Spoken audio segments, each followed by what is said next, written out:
when women organize, when we create movements, when we come together, we win. And when we win, we protect democratic institutions. So it shouldn't be a surprise to anyone that these extreme politicians are now attacking women's freedoms and women's rights. They're trying to silence us.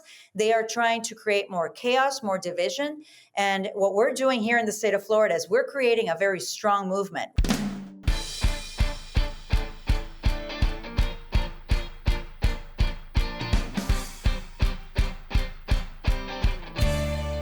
Hello, and welcome to the Politics Girl podcast. I'm your host, Lee McGowan. Let's get into it. I don't need to tell you that we have a very important election coming up on November 5th. We talk a lot about the presidential election and which direction we want our country to go.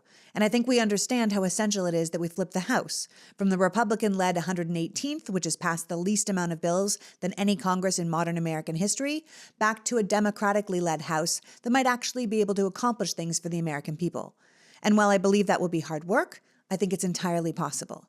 So today I want to talk about the other branch of Congress, the U.S. Senate, because I think it's the Senate that we have to be particularly concerned about. Democrats and anyone who wants to keep their Social Security, the Affordable Care Act, and who believes in human rights are looking at what's called a bad map, meaning the Democrats have to defend far more seats than the Republicans do, and the seats they have to defend are mostly in what are called toss-up states or lean red states, states like Nevada, Arizona, Ohio, Wisconsin. It's an uphill climb, not an impossible climb, but an uphill one. And with so much on the line, we can't afford to lose this body of government to a bunch of nihilists who stand behind some of the most destructive policies and the absolute most destructive presidential candidate in American history. So to keep democracy's head above water, the Democrats need what's called a trifecta, meaning the presidency, the House, and the Senate. And keeping the Senate is going to be a tough slog, which is why I want to talk about two Senate races today that few to no people are paying attention to. Two Senate races no one is investing in because it's assumed that they've already been won by Republican candidates, when the truth is they have not. And this weird defeatist culture is why we keep fighting over the same 6 states. Democrats can't just keep ceding certain states to Republicans, assuming all is lost and no Democrat can ever win there. It's not fair to the people who have different opinions in those states. It's not fair to the people who lose their rights thanks to Republican policies. And it's not democratic. People should have a candidate to vote for, and that candidate should have the opportunity to win. So today we're going to talk to two women, Debbie Mucarsel-Powell, or DMP from Florida, and then take a quick break and come back with Katrina Christensen from North Dakota. We're going to hear their stories and remind ourselves that no state should be written off, that everyone deserves a chance to be represented in America, and with so much on the line, we need to support every Democrat running. The party might not be focusing on these two races, but we, the people, should be, because they can win. DMP is running against the monster Rick Scott in Florida, and Katrina is running against the completely forgettable do-nothing Kevin Cramer in North Dakota. Both men believe their Senate seats are a lock, and I am under the opinion that both men are wrong. So without further ado, please welcome my first guest, former Florida Congresswoman and first South American immigrant to be elected to Congress, Senate candidate for the state of Florida, Debbie Mucarsel-Powell. Welcome, Debbie, or as they call you there, DMP. DMP, hi, how are you? I'm so happy to be with you today. I'm really happy to have you. I mean, I got in touch with your campaign when I was trying to draw attention to a couple of these under the radar but stellar Senate candidates who had more or less been written out of the national narrative, right? Because you guys are running in what are considered safe red states. But as I understand it right now, people are starting to think Florida and even Texas might be the best opportunities for Democrats to actually flip a seat from red to blue. And it's hard not to think that if we won Florida, we would be keeping the Senate. That's right. And, you know, there's this misperception that, like you said, that Florida's red. And yes, 2022 was a terrible year for us here in the state of Florida. But this happened because extremists like Donald Trump, like DeSantis, came to the state, tried to take over, tried to really control the messaging and tell everyone that this was going to be a red state. You know, they have a higher voter registration, but it doesn't represent the electorate. We are a bright purple state, and we've been seeing it for the past year. And this is what I've been saying. Yeah. In Jacksonville, we elected the first Democratic mayor in over 25 years, Donna Deegan. just a couple of months ago, we flipped a seat here in a special election. It was a Republican-held seat by 11 points. Tom Keene was elected to be the Democratic state representative by 3 points. It was a 14-point shift. And everywhere I go, everywhere I travel, red counties, blue counties, here in the state of Florida, everyone's done with the extremism, all the policies that they've passed, and they're ready to get to work so that we can make a change in the state of Florida. And also, just to point this out, so Rick Scott is the most vulnerable, unpopular Republican here in Florida. He cannot break his numbers, no matter what he does, because people here have gotten to know him. They know that he committed the largest Medicare fraud in the history of this country when he was CEO of HCA Columbia. They know now that he is completely radical in his views. He wants to eliminate Social Security and Medicare. He wants to repeal the Affordable Care Act. And he has co-sponsored a national abortion ban and supports the 6-week abortion ban here in the state of Florida. So for all those reasons and so many more, we're ready to flip the seat in November. Yeah, and that seat deserves to be flipped because the people of Florida deserve actual representation for the things that they want. I mean, you're mentioning Rick Scott, right? And he's so sure he's going to win. He's already running to take over for Republican leader when Mitch McConnell steps down from the job. Now, Rick would most likely be the Trump pick for the job, but he would be competing for the position against John Thune from South Dakota, who would be McConnell's choice, and then John Cornyn from Texas. And all three of those men would be terrible for America as the Republican Senate leader. But if we take Trump's favorite out of the running and we win Florida and you sit in that seat instead, all the better. You were just mentioning, so far in the Senate, Rick Scott has held up most of President Biden's appointments to the courts, to the military, to foreign service. Despite the fact that he says he will leave abortion to the states, he would definitely pass a national abortion ban if that's what Trump wanted. Despite the fact that he says he wants to keep Social Security and Medicare, he's the one who wrote down that he wants to phase it out. He would repeal the Affordable Care Act. He would raise taxes on regular families while cutting taxes on the ultra-rich, of which he is one because of his huge, giant Medicare scam where he stole all that money from seniors in Florida. And so what do you say to the people of Florida when you go out there and you say, like, this is why I'm better than Rick Scott? It seems like an obvious message, and yet what is the message you're telling people?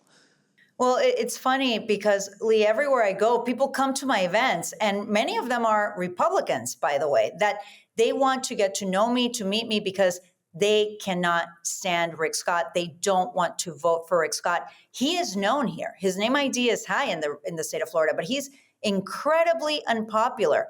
And it's funny because I've been telling everyone around the country, this is an opportunity, like you said, to stop this man from not only getting reelected, but also even having the idea of becoming Senate Majority Leader. He would be a catastrophe for not only Florida families, but American families.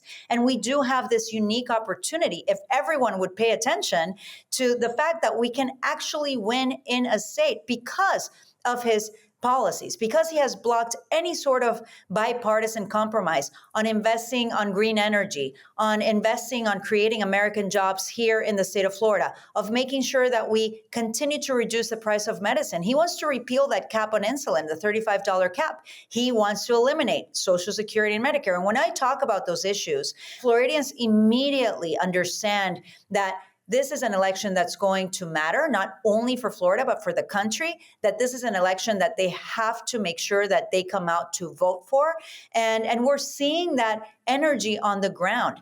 People across the country cannot for a second leave Florida behind for all those reasons, but also because if you care about the environment, you have to invest in Florida. We have the only living coral reefs in the entire continental United States. If you care about ethnic representation in government, you need to invest in Florida. We are close to being a majority minority state. I'm the only Latina Democrat running in the entire country, Lee. And I am going to be the only Latina at the top of the ticket running here in the state of Florida as a Democrat. If you care about working unions, you have to invest in Florida. DeSantis has been, and the extremists have been attacking unions for too long, trying to dismantle them, trying to destroy the middle class. I mean, there's so many issues I can continue talking about, but most importantly, a woman's right to choose, a woman's reproductive freedom.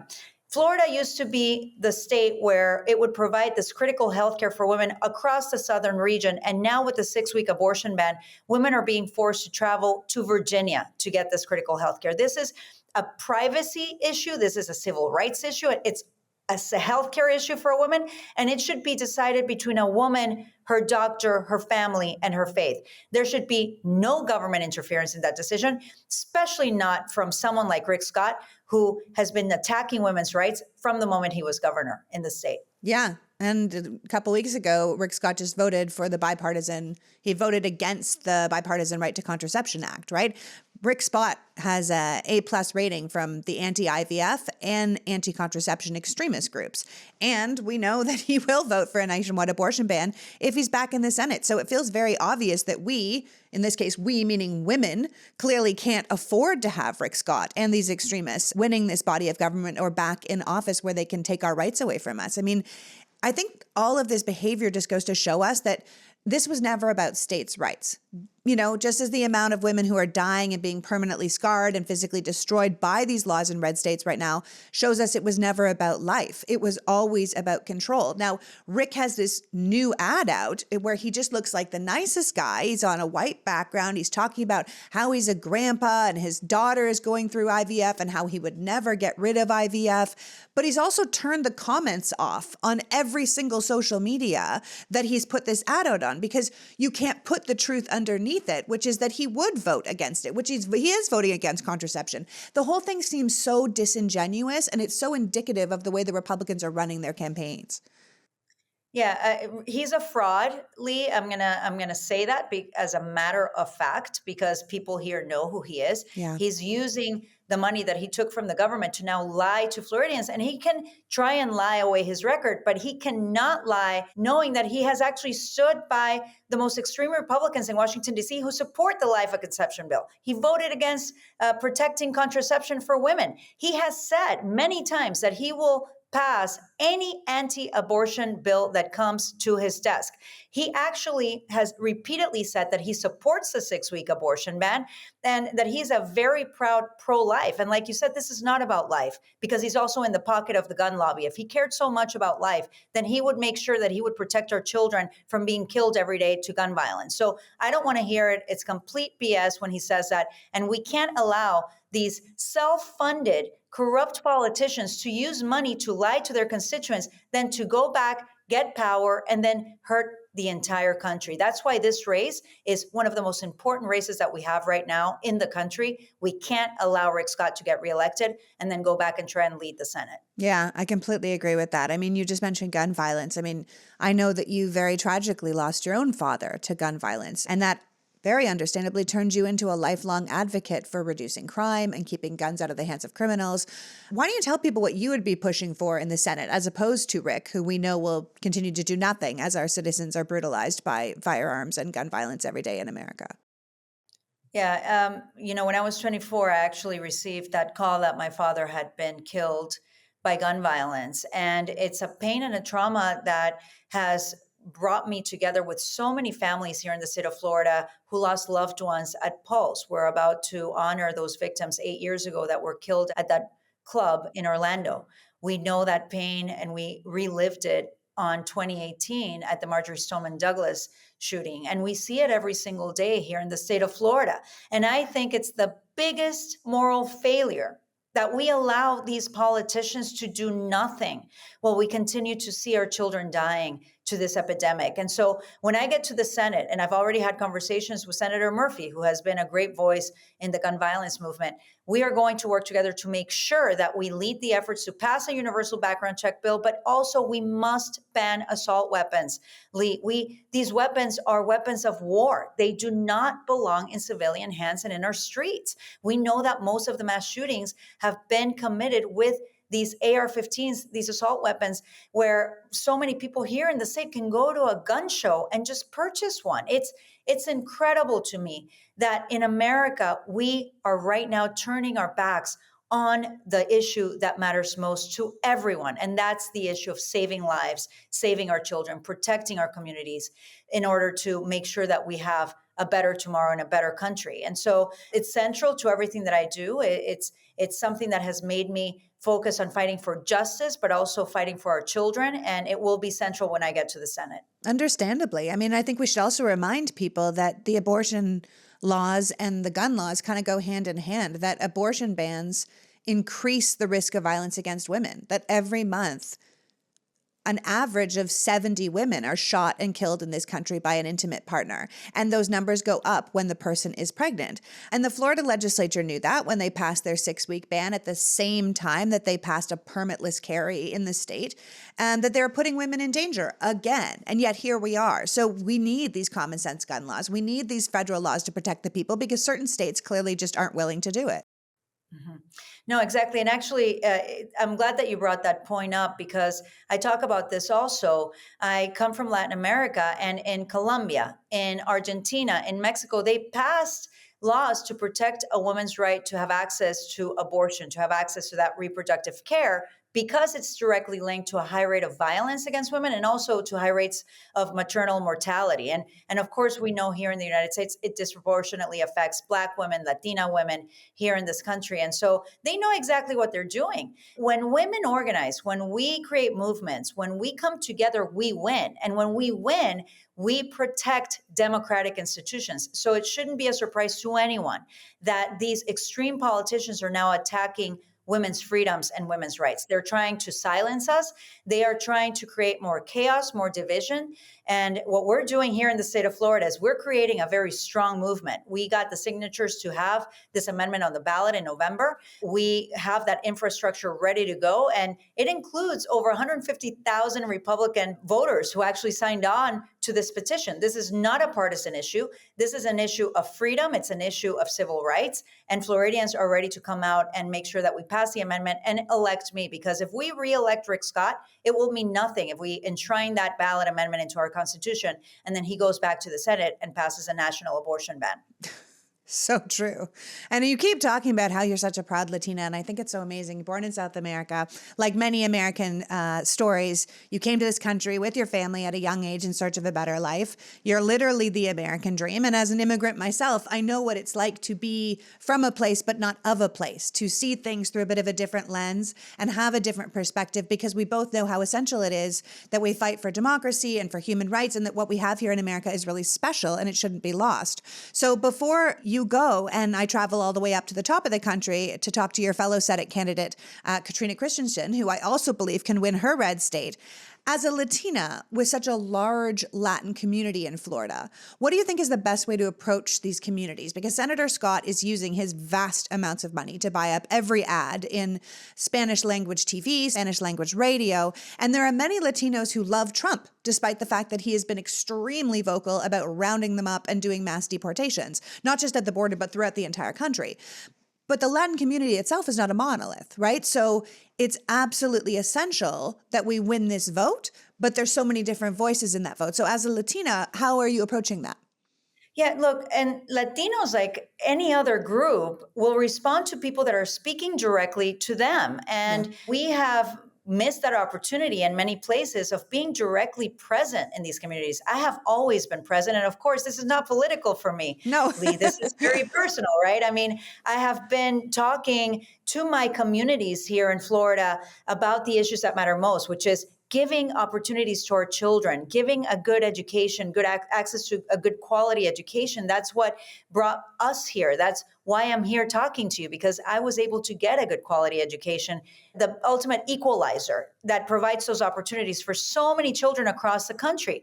I've been talking on Spanish radio, Spanish TV. Spanish is my first language. When they hear my story that my mother brought my sisters and I looking for freedom, looking for opportunities, that because of those opportunities, I am where I am today, that directly connects to families across the board, Latino families, of course, but also families across the state of Florida.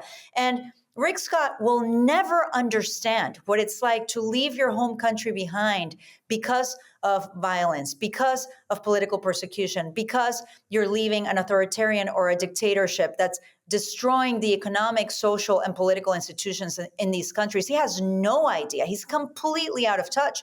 And Latinos see right through that. So he can spend all the money he has. It's only going to get him so far. I have been getting a lot of support across the state from all different groups, Venezuelans, Puerto Ricans, Ecuadorians, Cubans. It doesn't matter. For them, it's about looking at the candidate that's going to represent them best. And no one will do that better than myself, who has lived that story. Yeah. You've absolutely lived that story. It's a full working class background as opposed to a super rich elite background, Like, I think that's also a huge difference. It doesn't matter if you're a Latina or you're, you look like me, right? Like you understand what it's like to, work yourself through things. You worked in a donut shop making minimum wage when you went through school. You know what it's like to be a working mom and a caretaker of an elderly parent. I'm sure that perspective gives you an edge connecting with regular people, some way that a super ultra rich person like Rick Scott couldn't possibly ever do. Yeah, and the funny thing, and I'll leave this with you to think about, the clearest contrast when you look at me versus Rick Scott. Rick Scott loves to talk about donuts also, by the way. He bought donut shops. He bought donut shops to give a donut shop to his mom so she can have a job, whereas I was the minimum wage worker working at a donut shop. That's who he is. That's who I am. It's the ethic of strong and hard work that has brought us to where we are today. And I think that that's the story of so many Americans.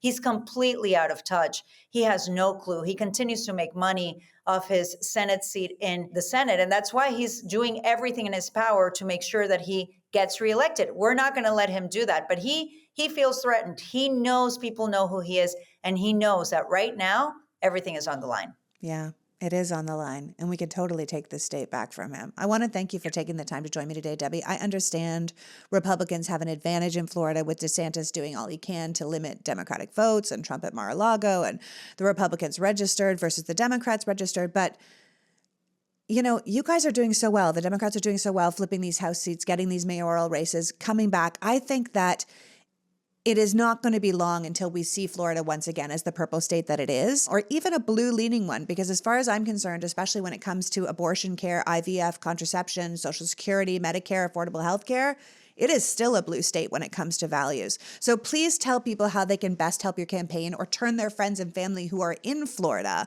onto your candidacy. Well, first, I would love everyone to go to Debbie for Florida, FOR, Florida.com. It's my website. Please sign up to volunteer to help. We're going to start doing phone banks and a lot of other events that are going on across the state. And please contribute whatever you can do. We are running against a self-funder who put $64 million of his own money into the 2018 race. This is his first re-election. He barely won in 2018. He only won by 10,000 votes. We know that if we have the resources, we can beat him in November. Would love for you to follow me, Debbie4FL, on all my social media. You'll also see all the things that we're doing. I'm so grateful to you, Lee, because we have this unique opportunity right now to win the Senate seat, to make sure that we stop him from passing extreme legislation at the Senate level, but also to start turning things around, like you said, here in the state of Florida. Floridians are fighting. They're fighting back. We have some incredible Democratic members of our state legislature, and we have people on the ground here, independent voters who are voting for Democrats, who are working hand in hand with us to make sure that we reject the extremism that has been coming out. This is a great time for us to be in Florida with your support to make sure that we fight back. And with all of us working together, I feel very optimistic that we're going to be able to show the country who we truly are here in the state of Florida. I couldn't agree more. We just need more people to understand what's on the line. I always say, we need to decide which direction we want the country to go. The way of the ultra-rich who will take us and our rights all the way down the line, or the way of the people, where our voice still matters and our rights are our own. And that's what's on the line between you and Rick Scott. And I hope we can get enough people to realize that before it's too late. So thank you so much for joining us today. And I really appreciate it. And for the rest of you, we'll be back right after this with North Dakota Senate candidate, who really could be the upset of the season, Katrina Christensen. This podcast is sponsored by Marley Spoon. You guys, Marley Spoon is so good. Literally, our family has been doing it for a month now, and every week we're like, holy hell, this is just consistently excellent. In all honesty, it is a night and day difference than any other meal kit we've tried. This week we had beef smashed gyros and oven fries, chicken scallopini, and fried chicken tacos. We usually have 4 meals, but we changed it this week because we had so many plans. Marley Spoon makes it easy to change it, easy to cook, and the quality of the food is second to none. Every week there are over 100 different and delicious recipes to choose from, and it's completely customizable. Our family eats everything, but if you're looking for vegetarian meals, family-friendly dishes, dishes for bigger families, low-carb options, Marley Spoon has choices for you. You can even order things like a roast or spare rib dinner with all the fixings for a big crowd. It's amazing. You can add things from their pantry, like all the ingredients to make a cake from scratch, or you can order desserts to go with the meal. I keep ordering individual pizzas for our freezer because they come from the fancy pizza place around the corner that we like in LA. Marley Spoon is just not your typical meal kit. So experience the most personalized meal kit today with Marley Spoon. Head to marleyspoon.com/offer/politicsgirl and use the code politicsgirl for up to 25 free meals. That's right, up to 25 free meals with Marley Spoon. Again, that is MARLEY spoon.com/offer/politicsgirl for up to 25 free meals, and make sure you use my promo code politicsgirl so they know that we sent you. Marley Spoon. I completely understand why Martha Stewart gave it her stamp of approval, because it has mine too. So I've been talking a lot about Rhone lately. Rhone is a performance lifestyle brand with stylish, functional business casual wear that's both high quality and comfortable. I ordered a couple of shirts and pants for my boys from what Rhone calls the Commuter Collection, which is a comfortable, breathable, versatile set of products for men with pants, dress shirts, quarter zips, polos, and blazers. They all look great alone, but they work seamlessly together. Rhone is treated with Gold Fusion anti-odor technology for more wears between washes, but also it's the summer, so it'll just let you stay fresh and clean all day long. Rhone's signature 4-way stretch fabric is breathable, flexible, and works everywhere from the golf course to the office. The Commuter Collection also features wrinkle-free technology, which is 100% machine washable. My husband also said it feels like there's forgiveness in the fabric. Because it's stretch, he said he feels like if he gained a little weight or lost a little weight, it would still be flattering. So check it out for yourself. The Commuter Collection can get you through any workday straight into whatever comes next. Just head to rhone.com/politicsgirl and use the promo code politicsgirl to save 20% off your entire order. That's 20% off your entire order when you head to rhone.com/politicsgirl and use the code politicsgirl. As they say at Rhone, it's time to find your corner office comfort. Check out their website today at rhone.com/politicsgirl.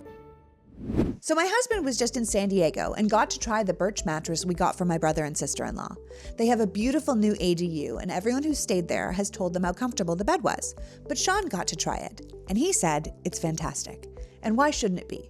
Birch mattresses are stylish, comfortable, non-toxic mattresses made in America and crafted with natural and organic materials that have been sustainably sourced. Birch only uses the finest quality materials like organic fair trade cotton, organic wool, and natural latex. Constructed with non-toxic materials and focusing on breathability to keep you cool at night. Unlike synthetic mattresses, the wool in Birch mattresses make them hypoallergenic. So if you want to enjoy a deep and restful night's sleep, consider getting a new mattress from Birch. Birch knows there's no better way to try a new mattress than by sleeping on it, which is why they offer a 100-night risk-free trial to try out the new mattress and see how your body adjusts. And if you do love it, Birch believes so strongly in the quality of their product that each mattress includes a 25-year warranty. Birch mattresses are shipped directly from the manufacturer to your home for free. The mattresses come rolled up in a box, and according to Sean's brother, they are super easy to set up. So, give Birch a try. Right now, Birch is giving 20% off all mattresses and 2 free EcoRest pillows at birchliving.com/politicsgirl. That's Birch, BIRCH, living.com/politicsgirl. Sleep better with Birch. Support for today's episode comes from OneSkin. And if you have sensitive skin, then you know how hard it can be to find a product that doesn't cause irritation. But OneSkin's topical supplements are formulated with soothing ingredients and natural antioxidants and are gentle enough to use every day. Free from over 1,500 chemicals and preservatives that can make your skin red or irritated or itchy, their products are safe for sensitive skin. OneSkin's products are powered by their scientifically proven peptide called OS1. This peptide reduces the accumulation of damaged, aging cells, the ones that make your skin less resilient and more prone to lines and wrinkles. OneSkin has a full line of face and body products, including Shield, which is their sunscreen and what I've been using, that prevents UV-induced aging and repairs cellular aging all at once. I wear it every day. I really like it. It's smooth, it's easily absorbed, and as someone with sensitive skin, I have had absolutely no trouble with it. Founded by an all-woman team of scientists, OneSkin's products are backed by an extensive lab and clinical data to validate their success and safety on all skin types. Not only that, they're the first and only skin company to target cellular sentience, which is a key hallmark of aging. Their topical supplements are the easiest way to keep your skin healthy and hydrated without the harsh ingredients or irritation often found in other skincare products. So try it for yourself. OneSkin is more than skincare. It's about skin longevity, targeting the root causes of aging to help you look and feel your best at every age. Get started today with 15% off by using the code PoliticsGirl at oneskin.co. That's 15% off at oneskin.co with the code PoliticsGirl. And after you purchase, when they ask you how you heard about them, please support the show and tell them that we sent you. It's time to expect more from your skincare routine. Invest in the health of your skin with OneSkin. Welcome back. We're now lucky to have a conversation with another and even more overlooked Democrat, Katrina Christensen, running for Senate in North Dakota. And here's what I want you to think of going into this conversation. North Dakota has a population of a little less than 780,000 people. So because the House is based on population, North Dakota only has one congressperson. But because of the Great Compromise at our country's founding, North Dakota has 2 senators, the exact same amount of senators as Florida, with its 22 million people, or California, with its 40 million people. So who goes to the Senate from these small states like North Dakota is incredibly important because those states get a disproportionate amount of power compared to the rest of the nation in this branch of government. The Senate is grossly weighted for these small, rural, often red states, which gives Republicans a far outsized power in the deliberative body that is the U.S. Senate. So if we get a chance to flip one of these seats, we have to, in order to better represent the overall sentiment of the country. I have been saying for a long time that we need to have a 50-state solution, that we can't just continue to cede the ground to Republicans and say, well, that state is theirs, let's not even bother to compete. We need to be competing everywhere, not just because we have better ideas, but because our citizens deserve a working democracy. We see what happens when everything is red. Women lose their rights, doctors move out of their states, kids get shot in their school, and we keep doing nothing about it. I keep saying we're not voting for a party, we're voting for a vision of America. We're voting for the kind of country we want to live in, and most of us don't want to live in an autocratic nation with the federal government stripping people of their freedoms. Democrats can win in North Dakota, and historically they have. In fact, less than 20 years ago, Democrats had a strong foothold in the Midwest. So how we got to this place where we think the Republicans can't be beaten here is wrong. When Democrats raise money to compete, they win, or at the very least, they come close enough that it starts to change people's perception of what's possible. In this case, winning a Senate seat in North Dakota is possible. This race is legitimately competitive, but no one is paying attention to it because North Dakota is considered R+20. They think it's lost, and it's not. So without further ado, please welcome North Dakota candidate for U.S. Senate, Katrina Christensen. Welcome, Katrina. Thank you for having me. It's wonderful to be here. Oh, thank you for joining me. Yeah, this is amazing, right? Last election season, we had Brian Bangs on, who was a Democrat running for Senate in South Dakota, because I thought it was so important that people understood how essential it is that we run these competitive candidates in these safe red states, because if we keep doing that, they won't be safe for long. Absolutely. It's really important that we work not only this cycle, but all the next cycles to compete in red states because we have polarization. Out on the trail, back in October when I started and I introduced myself as Katrina Christensen, I'm running for U.S. Senate. One of the first questions that I could get, particularly in rural communities, was which party? And then I would say I'm running as a Democrat. And they would put their arms up. And I would engage in a conversation with them and I would talk to them about how my opponent is a career politician who isn't working for them. He's accepted a lot of money from corporate PACs. He hasn't passed more than one bill in the last 10 years. And the one that he did pass was getting a building's name changed. So it's really important that we have competitive races where we have resources and we can get our message out there to voters because their arms come down. And at the end of that conversation I was telling you about, they shake your hand. And it's just gotten better and better as we've been out campaigning.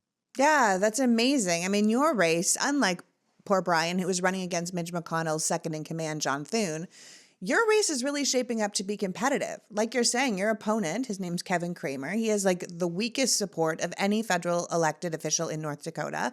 He's, as you were saying, a career politician. He previously lost 3 statewide races. His public and private polling is terrible. Polls in North Dakota only have him at a 33% chance of people wanting to reelect him. And then there's 27% who want to replace him and 27% who are openly considering someone else, which is what gives you a real chance. So tell me about Kevin. Why do you think you can beat him? Well, like you said before, he's lost 3 times before. He has a really poor voting record. So whether you're a senior citizen, he voted against capping prescription drug prices. A couple weeks ago, I was out west and there was a voter who was talking about how they'd have to go to Canada to buy insulin because a vial could cost anywhere but $200 to $400. And it's just really unbelievable that Kevin would do that to over 100,000 seniors, that he wouldn't stand up for them against Big Pharma. And it's not a surprise because he's taken money from Big Pharma. Or if you're a young woman or, an older woman, right? 65% of women aged 15 to 49 are on contraception. He voted last month against the right to contraception for all of the women in the United States of America and for those that he represents in North Dakota. And it's unacceptable. He's also voted to repeal the ACA as many times as they've brought it up. And so he has no respect for the people of the state and the health care that they need.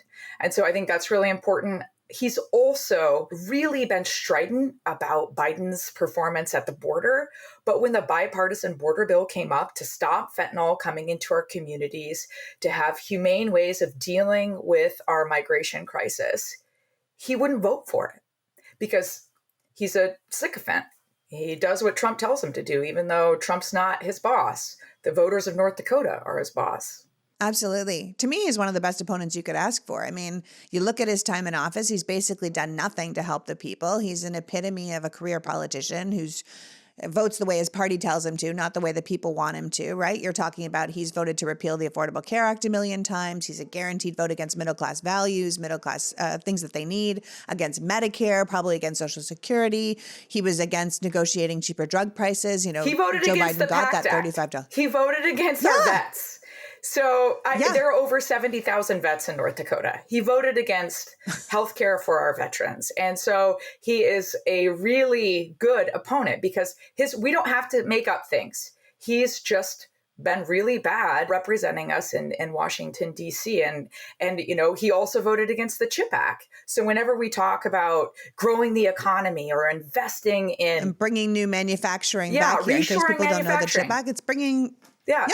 So I feel like someone like you has a far better idea of what the people of North Dakota would want, right? You grew up in a tiny town in Pender, Nebraska, which has just over 1,000 people. You were young, your family lost their farm, and your dad had to work as a laborer, and you all struggled to get by. So you know what it's like to grow up with the help of federal programs like Head Start and food stamps and the WIC program. So all the programs that the Republicans want to cut actually allowed you personally, who could have fallen through the cracks, to thrive, right? You became your high school class valedictorian. You moved to Iowa for college and you earned a degree in biological systems engineering. You're such a smarty pants.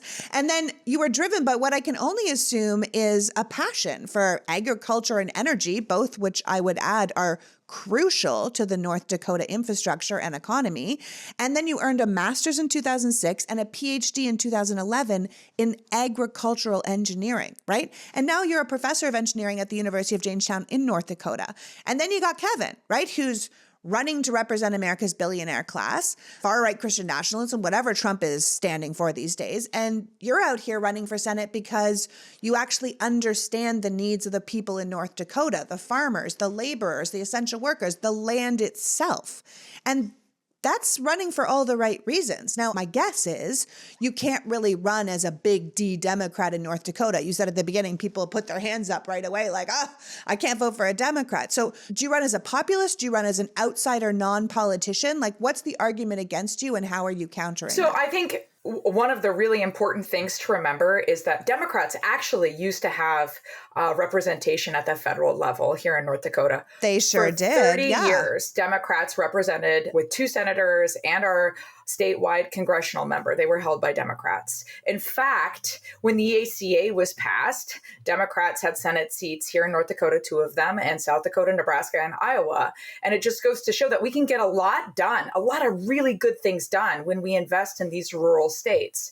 And so one of the things that we talk about are those representatives that we used to have who were really effective at advocating, whether it was for ranchers or people who were struck by an anhydrous ammonia railroad disaster in Minot. I mean, there are so many specific examples of our former representatives working for the people. I know that Senator Heitkamp was an amazing senator. She did so much casework for North Dakotans. And, in 2018, right, we had a blue wave across the country, but Senator Heitkamp, unfortunately, was really targeted by Donald Trump and Mitch McConnell to win this seat. And Donald Trump came to North Dakota 4 times. He's not doing that now. He's a little busy. He's a little busy in some other places. So we're really hopeful that we can kind of take advantage of that weakness for Kevin, because he's always failed upward. He doesn't have a record that North Dakotans are familiar with in terms of advocating for them. They only associate him with other people. And so we're just going to talk to people where they are. I mean, I have been on the trail for 9 days straight talking to voters. I mean, I've just been so impressed by how innovative and resilient small business owners had to be during COVID to make it out. I've been meeting with ranchers and how they've been sidelined by our representatives with the consolidation in the meatpacking industry and not taking their concerns and their ideas seriously. Talking to teachers, the educational, burnout, turnover in North Dakota is really scary. And talking to young voters, old voters, middle-aged voters about affordable housing and affordable healthcare. Those, I'm not talking about what I care about. I want to know what they care about and how I can help them. I got in this for my kids. I got in this because I was really tired of the polarization in our politics. I can't help thinking after every one of my encounters, like if we just lowered the rhetoric right away, these races would be so competitive because we are the party of freedom. We want people to have economic freedom. We want to have freedom for healthcare choices. We want them to have freedom to pursue what careers they want. Freedom over their bodies, freedom to what to read, freedom to who to love. Like, we really are the party of freedom. I mean, what you're saying is so important because I think that's why you're doing so well with small donors and people who have never donated before. And just so people understand, 98% of Katrina's donations are less than $200, and 96% of them come from first-time donors, people who have never donated before. And we outraised Kevin in our pre-primary report by $160,000. Now, recognize that in North Dakota, the media market's a little bit different. So a $10 donation in North Dakota is equivalent to $125 in Chicago, right? The media market here is like probably the cheapest in the nation. So donor money goes a really long way here. And I'm not taking any corporate PAC money. That is one thing that I connect with people on. Like, I want to represent them. And I think the thing that really resonates is I'm not thinking about like, okay, if I get elected, what am I going to do to stay elected? I'm not interested in that. Like, there is no better time to address these issues than right now. Kevin said, we'll wait to do these tax cuts. We'll wait to do the border security. I don't have time for that. You don't have time for that. We need action now. And so we need effective people in office. And so that resonates with independents. We're going to get those split ticket voters. I will give you a little historical fact. So in 2004, when Byron Dorgan, he was a Democrat senator here in North Dakota, he won all the counties in North Dakota. George Bush won all the counties in North Dakota, I think, or maybe he didn't win too.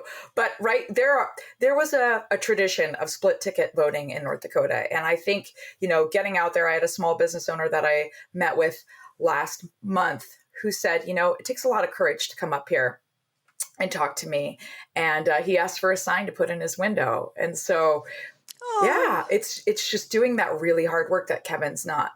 Well, I mean, like you said, Heidi Heitkamp should never have lost her seat. She's an absolute force of nature. She's an absolute she was a fabulous senator. She's a fabulous leader. But the Republicans had to throw nearly $10 million in outside spending at that race at the last minute. And Donald Trump had to come, so many times to secure that win. When we look at expanding the map or what it means to have competitive races in the country, right?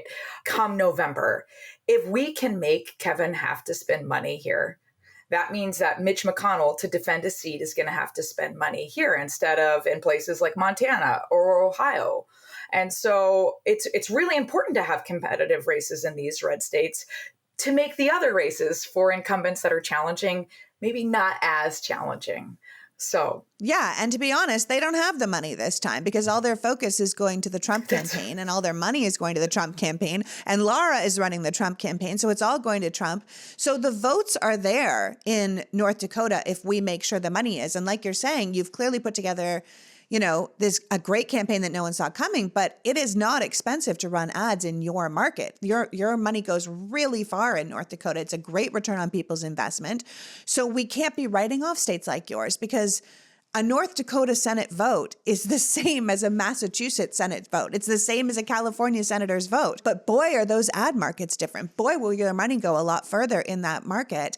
And if people are listening, then we need to make sure we are throwing the right amount of support at you because your vote would count just as much as Senator Elizabeth Warren's vote. Right. And we can flip this seat back to blue. It wasn't that long ago, really, historically looking, that it was held by a Democrat.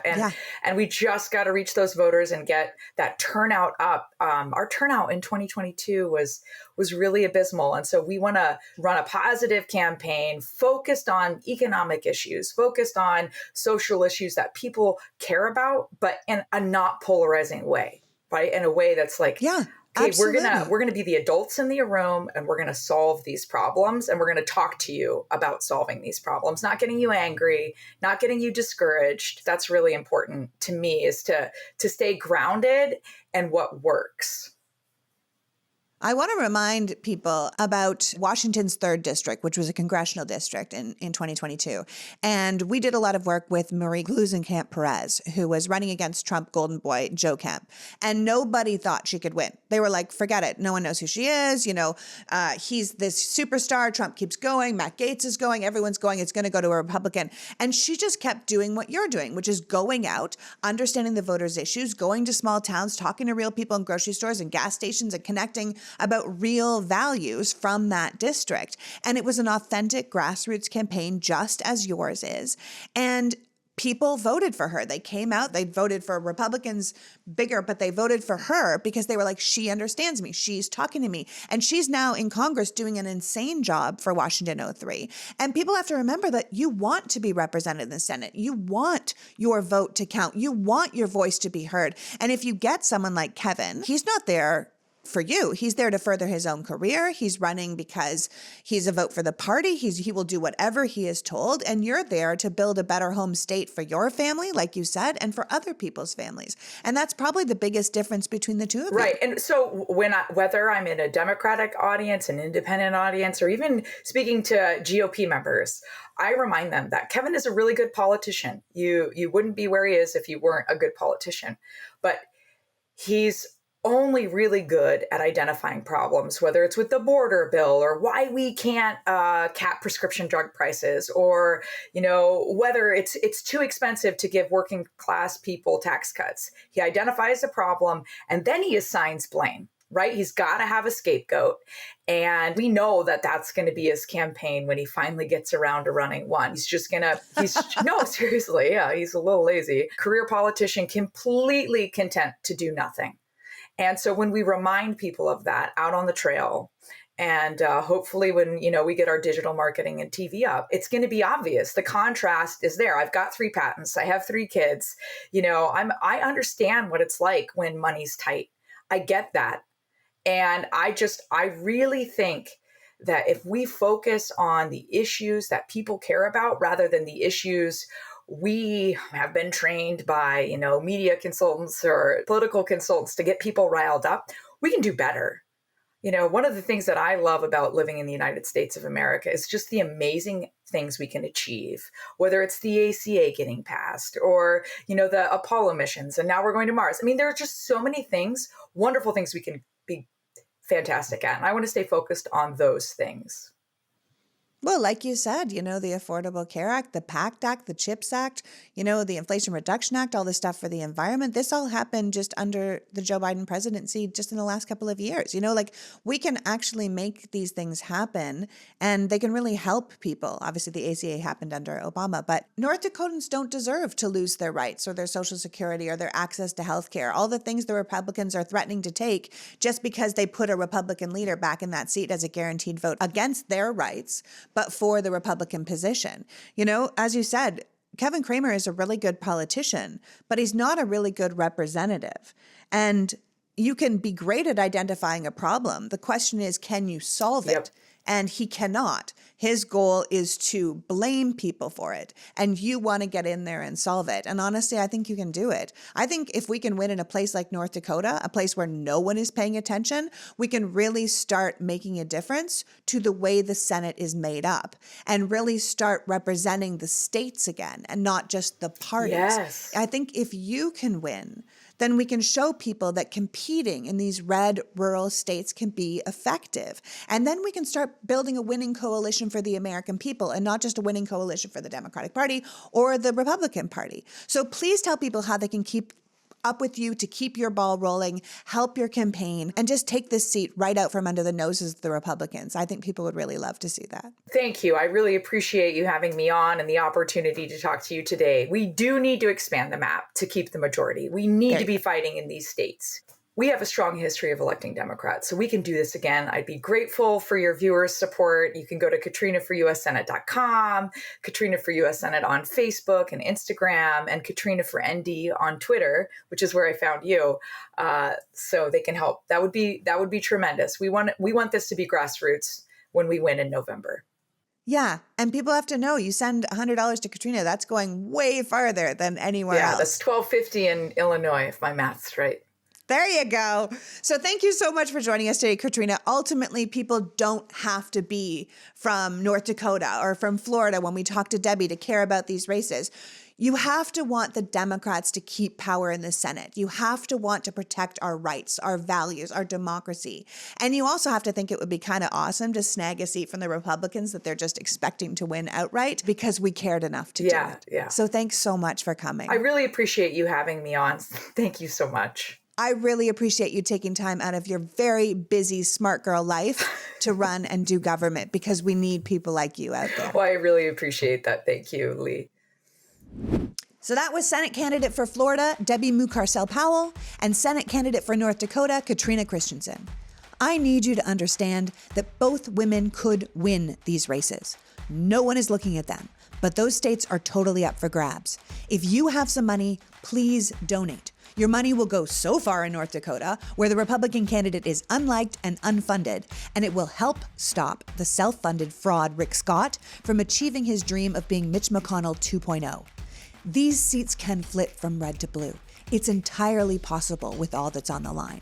We need to show this country that every state can be in play. The Republicans can't just strip us of our rights and our Social Security and our health care without a fight. The battleground states are key, but we can win in these states too. I want to thank Debbie and Katrina for joining us today and you for caring enough about democracy to be here. Now send these women a couple of dollars and stick it to the idea of a safe red state. Until next week, PG out. The Politics Girl podcast is written and performed by me, Lee McGowan, in partnership with the Midas Media Network and produced and edited by Happy Warrior Entertainment. All rights reserved.